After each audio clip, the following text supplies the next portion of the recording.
Chairman Chaffetz, Ranking Member Cummings, and members of the committee.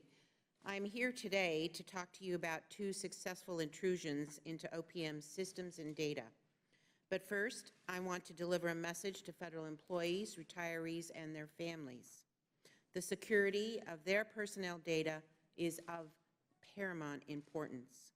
We are committed to full and complete investigation of these incidents and are taking actions to mitigate vulnerabilities exposed by these intrusions.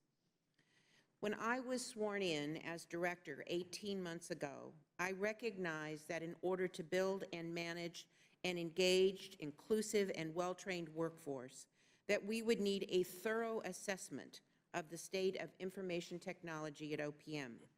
I immediately became aware of vulnerabilities in our aging legacy systems, and I made the modernization and the security of our network one of my top priorities.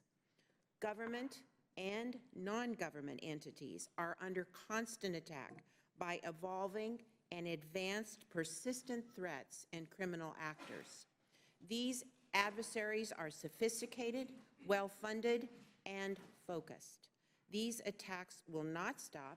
If anything, they will increase.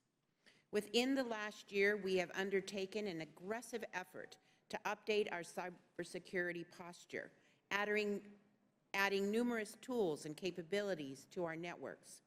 As a result, in April of 2015, an intrusion that predated the adoption of these security controls was detected. We immediately contacted the Department of Homeland Security and the FBI, and together with these partners, initiated an investigation to determine the scope and the impact of the intrusion.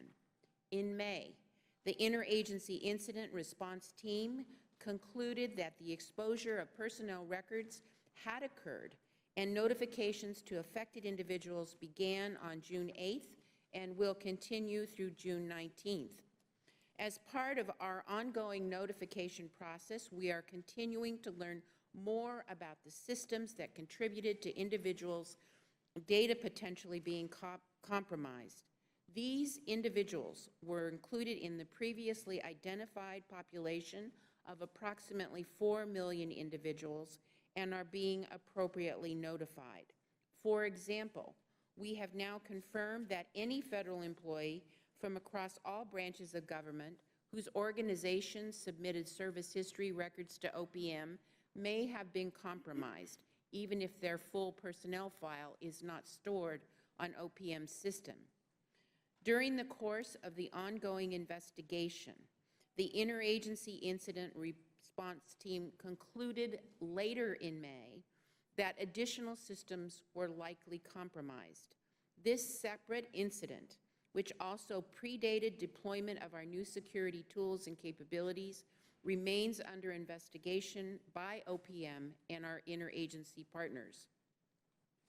However, there is a high degree of confidence that systems related to background investigations of current, former, and prospective federal government employees and those for whom a federal background investigation was conducted may have been exfiltrated.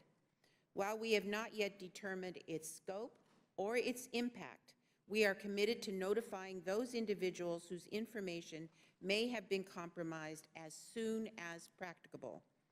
Throughout these investigations, we have provided regular updates to congressional leadership and the relevant committees of these incidents. But for the fact that we implemented new, more stringent security tools, we would have never known that malicious activity had previously existed on that network and would not have been able to share that information for the protection of the rest of the federal government. In response to these incidents and working with our partners at DHS, we have immediately implemented additional security measures to protect sensitive information and to take steps toward building a simplified, modern, and flexible network structure. We continue to execute on our aggressive plan to modernize OPM's platform and bolster security tools.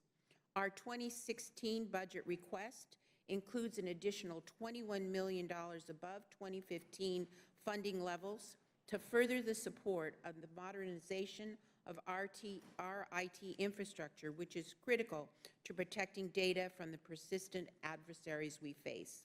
This funding will help us sustain the network security upgrades and maintenance initiated in fiscal year 2014 and fiscal year 2015 to improve our cyber posture, including advanced tools such as database encryption, stronger firewalls, storage devices, and masking software.